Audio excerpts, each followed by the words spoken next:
Nagumpisa na ang tatlo na maghanap sa loob ng sikretong kwarto. Sinabi ni Zofan na nakakapagtaka raw kung bakit wala pa rin silang nakikita na mapagkukunan niya ng impormasyon. Nangangamba siya na baka nga raw isa lang itong simpleng pahingahan. Sinabi ni Mu Yingyei na wag daw itong mawala ng pag-asa, kung siya nga raw ang tatanungin ay ang kwarto na nga raw na ito ang pinakamagandang lugar para magtago ng mga sikreto. Nakakapagtaka nga rin daw dahil parang sinadya talaga na simple lang ang mga bagay na nakalagay sa loob ng kwarto. Marahil daw ay nakatago lang kung saan man doon ang mga mahahalagang impormasyon. Nabuhayan ng pag-asa si Zofan dahil may punto nga raw ang mga sinabi ni Mu Yingyei. Pinuri rin ni Uncle Hong ang kanilang young lady dahil sa talas nga raw ng isip nito. Sinabi ni Mu Yingyei kay Zofan na ang mga sikreto nga raw na itinago ng ina nito ay para lang talaga sa kanya. Kaya nga raw malamang na ito lang ang may kakayahan na makapagbukas at makahanap nito. Napaisip si Zofan kung ang mahiwagang salamin ba raw ulit ang susi sa bagay na kanyang hinahanap. Itinapat ni Zofan sa lahat ng mga bagay at maging sa mga dingding ng kwarto ang hawak niyang mahiwagang salamin. Natuwa siya noong makita niya na nagkaroon ng reaksyon ng isang dingding ng kwarto. Pinagpatuloy ni Zofan ang pagtatapat ng liwanag ng mahiwagang salamin hanggang sa makumpirma na ng security system ng espesyal na kwarto ang kanyang pagkakakilanlan. Matapos ang ilang segundo ay bumukas na ng tuluyan ang isa pang sikretong pintuan. Nagulat ang grupo ni Zofan sa kanilang nakita, hindi nila inasahan na may nakatago pa pala doon na pangalawang sikretong kwarto. Habang naglalakad sila papasok ay sinabi ni Mu Yingyei na nakakamangha raw ang kwartong ito, mukhang malayong-malayo raw ang taas ng teknolohiya na ginamit doon kumpara sa mga best research institution ng kanilang bansa. Ibinahagi ulit ni Uncle Hong ang mga natatandaan niya noon. Sinabi niya na kilala nga raw ang ina ni Zofan bilang isang genius na maging ang pinakamagagaling na research institution ay pinag-aagawan ito. Nakita ni Zofan na nakasarado pa ang screen na nakalagay sa loob ng lihim na kwarto. Habang itinatapat niya ang kanyang mahiwagang salamin ay napapaisip siya kung mabubuksan niya ba raw kaya ito. Hanggang sa nabuksan nga ito ni Zofan, nagtuloy-tuloy na ito sa pagbukas dahil nakumpirma nga raw nito ang kanyang pagkakakilanlan. Nagulat ang tatlo noong bigla na lang lumabas sa isang malaking screen ang lahat ng mga itinatago doon na impormasyon. Ang ilan sa mga impormasyon na naroon ay ang pagsasaliksik tungkol sa paggawa ng mga monster hypnotizing gadget at monster taming drug. Nagtataka sila kung bakit nakalagay sa kwartong yun ang mga kumpidensyal na dokumento na may kaugnayan sa mga halimaw. Hindi sila makapaniwala na doon daw pala sa pasilidad na yun nagmula ang hypnotizing flute pati na rin ang monster taming drug na kalimitang ginagamit ngayon ng mga masasamang tao. Napaisip si Mu Yingyei na kung doon daw pala binuo ang mga ganoong teknolohiya, bakit nga raw ito kumalat at bumagsak sa kamay ng mga grupo na gumagawa ng kasamaan. Sa nakikita niya nga raw ay mukhang binuo talaga ang mga items na ginawa doon para gamiting panglaban sa mga halimaw pati na rin sa mga malakihang monster outbreak. Mukhang naiintindihan na raw niya kung bakit natuon ang sisi noon kay Commander Zuhui. Pinagbintangan nga raw si Commander Zuhui para makulong ito at nang sa ganoon ay madali nilang manakaw ang lahat ng mahalagang pagsasaliksik na binuo ng asawa nito. Naisip din ni Mu Yingyei na malamang ay hindi rin basta-basta papayag ang ina ni Zofan na kuhanin lang ng iba ang mga ginawa niyang pag-aaral. Hanggang sa isa lang ang naiisip na dahilan ni Mu Yingyei sa maaaring nangyari sa ina ni Zofan. Marahil nga raw ay pinatay ito ng mga tao na gustong kuhanin ang mga ginawa nitong pagsasaliksik, upang magamit nila sa pangsarili nilang kapakanan. Naihampas ni Zofan ang dalawa nitong mga kamay nang dahil sa nararamdaman nitong galit. Nagagalit siya dahil bakit nga raw napasa kamay ng mga masasamang tao ang mga pag-aaral na ginawa ng kanyang ina. Sa pagkakakilala niya nga raw sa kanyang ina ay hindi ito makikipagtulungan sa mga masasamang tao. Napapaisip din siya kung paano ba raw talaga namatay ang kanyang ina. Naisip ni Uncle Hong na kung kakalat nga raw sa labas ang mga nalaman nilang ito ay tiyak siya na magkakagulo ang buo nilang bansa. Sinabi ni Uncle Hong kay Zofan na isa nga raw napakahusay at mabuting scientist ang ina nito. Hinding-hindi nga raw ito papayag na kuhanin lang ng mga masasamang tao ang mga pagsasaliksik na kanyang pinaghirapan.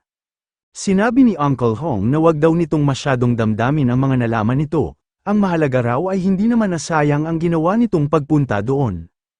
Ayaw mang ipakita ni Zofan ang kanyang pag-iyak pero hindi na niya ito napigilan, hindi niya matanggap na masasayang lang ng ganoon ang ginawang paghihirap ng kanyang ina. Ginawa nga raw ito ng kanyang ina para protektahan ng mga tao pero kabaliktaran nga raw ang nangyari dahil ginagamit na ito ng iba sa kasamaan. Habang pinapalubag ang loob ng kanyang amo ay tumitingin din si Little Gray sa mga imahe na ipinapakita sa screen. Iminungkahi ni Uncle Hong sa kanilang young lady na lumabas daw muna sila ng kwarto. Ayaw naman itong gawin ni Mo Yinye pero kinumbinsi pa rin siya ng kanyang Uncle Hong. Sinabi ni Uncle Hong na kailangan nga raw nilang bigyan si Zofan ng oras para malampasan nito ng mag-isa ang lungkot na pinagdadaanan nito.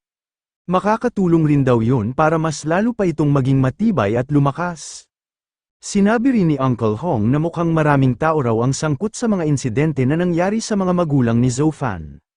Kung gusto nga raw talaga nitong malinis ang pangalan ng kanyang ama at mahanap ang totoong pumatay sa kanyang ina, kailangan daw nitong mas maging matatag para magawa nitong makapaghanda sa mga sunod na maaari nitong kaharapin. Matapos ang ilang minuto ay tumigil na sa pagmumukmok si Zofan, hindi nga raw ito ang oras para malungkot, kailangan daw niyang unahin ang pagkopya sa lahat ng mga dokumento na nakatago sa kwartong yun. Pagkakopya ng ating bida sa lahat ng impormasyon ay nagtingin-tingin naman ito sa mga bagay na nakalagay sa loob ng pangalawang sikretong kwarto. Pagkabukas niya ng isang kahon ay nakakita siya ng isang bagay. Napapaisip si Zofan kung para saan daw kaya ang wrist guard na ito. Pero kahit hindi pa niya alam kung para saan ito ay agad na niya rin itong isinuot, naisip niya na malamang ay hinanda talaga ito ng kanyang ina para sa kanya. Napatanong si Mo Yinye sa lumabas na si Zofan kung tapos na ba raw ito. Napatanong siya dahil parehas nilang hindi inasahan ni Uncle Hong na makaka-recover agad ito ng ganoong kabilis. Humingi ng pasensya si Zofan kay Mo Yinye kung pinag-alala niya raw ito. Agad din siyang nagbow kay Uncle Hong para magpasalamat, lubos nga raw siyang nagpapasalamat sa ginawa nitong pagsama sa kalalimang bahagi ng Sierra City's Monster Den. Sumagot si Uncle Hong na ginagawa niya lang daw ang kanyang tungkulin, at yun ay ang protektahan ng kanilang young lady kahit saan man ito magpunta. Naisip ni Uncle Hong na hindi niya raw akalain na malalampasan agad ni Zofan ang nararamdaman nitong lungkot ng ganoong kabilis. Masasabi niya nga raw na totoo talaga ang kasabihan na like father, like son. Pero agad niya rin itong binawi dahil mas malakas pa nga raw si Zofan kaysa sa ama nitong si Zuhui. Sa labas ng Western Wasteland ay may mga nag-aabang na grupo ng mga halimaw. Kanina pa silang nag-aabang dahil kailangan na raw nilang patayin ang salot. Agad na ipinaalam ng mga halimaw sa kanilang pinuno na nagpakita na raw sa kanilang harapan ang kanilang pakay. Kailangan na nga raw nilang gawin ang lahat para mapatay na nila ang salot. Pagkalabas ng tatlo sa loob ng sikretong pasilidad ay may bigla agad silang napansin, sinabi ni Zofan na mukhang may kakaibang araw na nangyayari. Sinabi naman ni Uncle Hong na mga halimaw raw ang nararamdaman nilang ito. Lumabas sa harapan nila Zofan ang malaking grupo ng mga halimaw. Binubuo ang grupong ito ng mga halimaw na mukhang ahas at alakdan. Sinabi ni Zofan na napakarami nga raw ng mga halimaw na ito, kailangan daw nilang bilisan ang pagpatay sa mga ito para hindi sila mapalibutan. Iminungkahi naman ni Uncle Hong na umatras daw sila papunta sa kanilang sasakyan habang kinakalaban nila ang mga halimaw. Habang nakikipaglaban ay nagtataka ang ating bida kung bakit nga raw napakaraming halimaw ang nagpunta doon gayong medyo malayo pa naman daw sila sa pinakamalalim na parte ng Monster Den. Mabuti na nga lang daw at si rank monsters lang ang mga ito, kung mas mataas pa nga raw ang rank ng mga ito ay malalagay sila sa panganib. Ginawa nga ng tatlo ang plano na iminungkahi ni Uncle Hong, nakikipaglaban sila sa mga halimaw habang unti-unting umaatras papunta sa kanilang sasakyan. Noong papalapit na sila ay biglang nagbigay ng babala si Little Gray. Agad naman itong naintindihan ni Zofan kaya sinabihan niya agad sina Mo Yinye at Uncle Hong na wag raw silang lalapit sa sasakyan. Sumabog ang sinakyan nilang armored vehicle noong bagsakan ito ng isang malaking halimaw, mabuti na lang at ipinaalam agad ni Zofan sa kanilang grupo ang babala na ipinahiwatig ni Little Gray. Mula sa posisyon ng bumagsak na halimaw ay agad nitong ipinang-atake ang napakahaba nitong buntot patungo sa grupo ni Zofan. Pumunta agad si Uncle Hong sa unahan dahil masama nga raw ang pakiramdam niya sa halimaw na ito. Sinabihan niya rin si Zofan na ito na raw muna ang bahala, wag nga raw nitong hahayaan na may mangyaring masama sa kanilang young lady. Sa lakas ni Uncle Hong ay nagawa nitong mapigilan ang ginawang pag-atake ng dumating na halimaw. Habang sinasangga niya ang pag-atake ng halimaw ay may bigla siyang napagtanto. Nakaramdam ng pangamba si Uncle Hong noong mapagtanto nito na mukhang isang A-rank monster ang halimaw na kinakalaban niya ngayon. Nagulat din siya noong makita niya na may kakayahan din ang halimaw na magbato ng lason at asido. Kinabahan siya dahil hindi na nga raw siya makakaiwas sa tamang oras. Nag-alala sina Mu Yinye at Zofan nung makita ng mga ito na nanganganib ngayon si Uncle Hong. Nag-activate na lang si Uncle Hong ng isang defensive skill dahil hindi na niya nga raw magagawang makaiwas. Matagumpay niya namang naisangga ang ini-activate niyang skill sa lason na ibinato ng halimaw. Sinabihan ni Uncle Hong sina Zofan at Mu Yinye na wag daw ang mga itong lalapit. Isang A-rank monster nga raw ang kinakalaban niya ngayon kaya mas mabuti na doon lang muna ang mga ito sa malayo. Nagulat si Mu Yinye nung malaman nito na isang A-rank monster pala ang halimaw na umaatake sa kanila. Sinabi naman ni Zofan na totoo nga raw na sa isang A-rank monster ang aura na nararamdaman niya, pero mukhang may kakaiba pa raw sa halimaw na ito. Lumipad ang nasa malayong halimaw para lumapit sa grupo ni na Zofan. Kasabay ng paglapit ng A-rank monster ay ang paglapit din ng mga kasama nitong halimaw. Noong makalapit na ang malaking halimaw ay doon na nakilala ni na Uncle Hong at Zofan ang umaatake sa kanilang A-rank monster. Ang halimaw nga raw na ito ay tinatawag na Blue Armored Wind Scorpion. Nagtataka si Uncle Hong kung ano raw ang ginagawa ng Blue Armored Wind Scorpion sa lugar na yon. Ganoon din ang naging reaksyon ni Zofan. Sinabi niya na batay nga raw sa impormasyon na nakuha niya sa Dark Star, ang halimaw raw na ito ay dapat sa eastern part lang ng Monster Den matatagpuan. Bakit nga raw kaya ito nagpunta doon? Nalalagay nga raw sila ngayon sa isang mapanganib na sitwasyon. Naisip ng ating bida na sa lahat nga raw ng A-rank monster sa loob ng Sierra City's Monster Den, ang Blue Armored Winged Scorpion nga raw ang kilala na umaatake sa mga tao ng maraming beses. Hindi nga lang daw ang paglipad ng kakayahan nito, mayroon rin daw itong napakatigas na shell at may kakayahan rin daw ito na magbuga ng lason at asido. Pero hindi pa nga raw yun ang pinaka-nakakatakot na parte, ang pinaka-kinatatakutan nga raw sa mga A-rank monster ay ang kakayahan ng mga itong makapag-isip. Napakatusaw nga raw ng mga ito at nagagawa ng mga itong gumawa ng plano na maging ang mga advanced warlord ay maaaring mamatay kapag hindi sila naging maingat. Naisip ng Blue Armored Winged Scorpion na wala nga raw siyang pakialam sa mga nasa harapan niyang tao. Nagpunta raw siya doon nang dahil sa kailangan daw niyang mapatay ang nilalang na magdadala ng trahedya sa mga gaya niyang halimaw. Sinabi ng Blue Armored Winged Scorpion na nagpunta raw siya doon para siya mismo ang pumatay sa salot. Nagulat si Mu Yinye dahil mukhang nagagawa nga raw makipag-usap ng nasa harapan nilang halimaw. Mukhang mas matalino pa nga raw ang Blue Armored Winged Scorpion na ito kaysa sa Giant Black Hydra. Naisip naman ni Zofan na may ideya na raw siya kung sino ang sinasabihan na salot ng umatake sa kanilang halimaw. Hindi na nagaksaya pa ng oras ang Blue Armored Winged Scorpion at agad na itong umatake. Sinabihan ni Uncle Hong ang dalawa na umatras at lumayo na raw ang mga ito. Ibinili niya ulit kay Zofan na protektahan daw nito ang kanilang young lady. Sinabi ng Blue Armored Winged Scorpion na napakatanga raw ng mga nasa harapan niyang mga tao, sinabi niya na akala nga raw yata ng mga ito ay basta lang sila nag-abang doon nang walang ibang inihanda. Nagulat ang tatlo nung makita nila na nabiyak ang kinatatayuan nilang pwesto, at mula sa mga bitak ng lupa ay naglabasan ang mga patibong na inihanda ng halimaw. Sinabi ni Uncle Hong na napakatusaw nga raw ng kinakalaban nilang Blue Armored Winged Scorpion. Hindi nga raw siya makapaniwala na magagawa nga nitong makapaghanda agad ng isang patibong. Kahit nga raw ang isang intermediate warlord ay hindi agad makakatakas doon nang walang nakukuhang pinsala. Nagtingin si Uncle Hong sa kanyang paligid, nag-aalala siya kung ano na ba raw ang nangyari sa kanilang young lady. Sinabi ng halimaw na kahit nga raw ang isang regular na advanced warlord ay hindi makakatakas sa kanyang patibong ng walang gasgas, kaya masasabi niya nga raw na talagang malakas ang nasa harapan niyang tao. Pero ang nakakalungkot lang daw ay hindi nito nagawang iligtas ang dalawang mahihinang tao na pinoprotektahan nito. Nagalit si Uncle Hong sa binanggit ng Blue Armored Winged Scorpion, sa galit niya ay sinabihan niya ang halimaw na isa lang daw ang mamamatay sa pagitan nilang dalawa.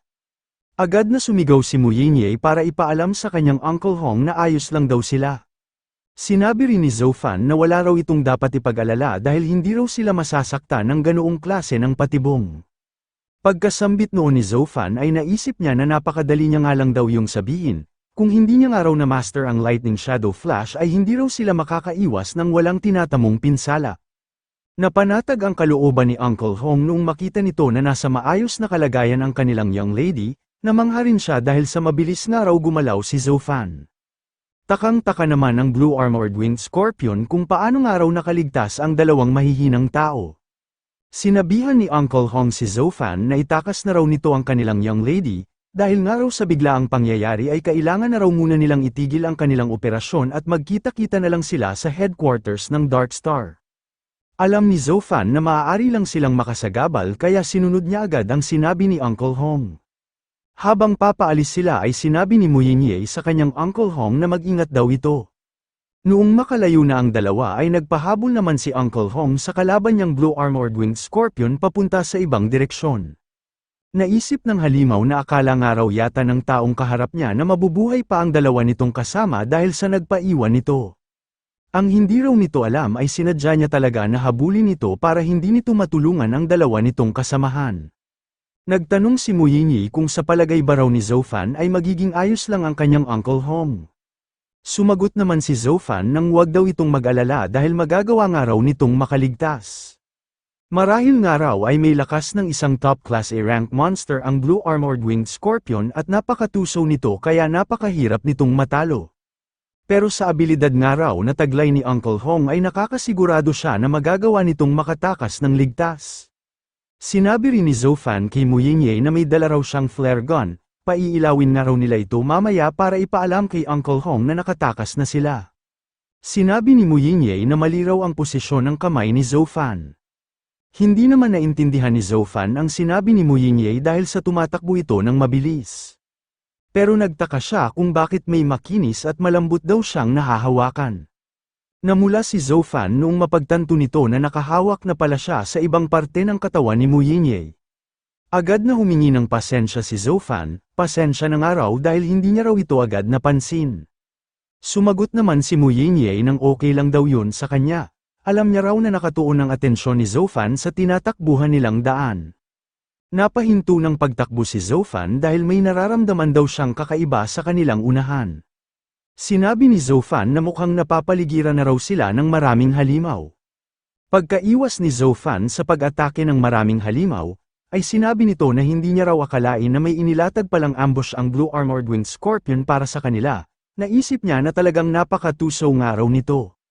Napakaraming alagad ng Blue Armored Winged Scorpion ang inihanda nito para tambangan ang daan na tatahakin ni Zhou Fan. Lahat ng mga halimaw na ito ay gustong-gusto ng patayin ang nilalang na itinuturing nilang salot. Inilabas ni Zhou Fan ang kanyang espada, sinabi niya na mukhang hindi nga raw siya makakaalis sa lugar na iyon kapag hindi niya agad niligpit ang lahat ng mga naroroong halimaw. Ipapatikim niya nga raw sa lahat ng mga halimaw na ito ang bago niyang skill. Aatake na sana si Zhou Fan pero napansin nito na mas nadagdagan pa ang mga kakalabanin niyang halimaw. Sinabi ni Zhou Fan na napakarami nga raw ng mga naroong Blue Scorpion, napapaisip siya kung napapalibutan na ba raw talaga sila. Ipinaalam ni Mu Yinye kay Zhou Fan na may dala raw siyang high-grade monster banishing bomb, bigyan lang daw siya ni Zhou Fan ng kaunting oras, kapag natapos daw siyang mag-setup ay maaari na raw ulit silang tumakbo. Sinabihan naman ni Zhou Fan si Mu Yinye na hindi na raw nito kailangang mag-setup pa, siya na raw ang bahala sa mga nakapalibot sa kanilang halimaw. Nag-alala si Mu Yinye dahil nag-iisa nga lang daw si Zhou Fan, lahat nga raw ng mga naroong halimaw ay puro B-rank, bukod pa raw doon ay may kakayahan din ang mga ito na magbuga ng asido at may kakayahan din ang mga itong lumipad.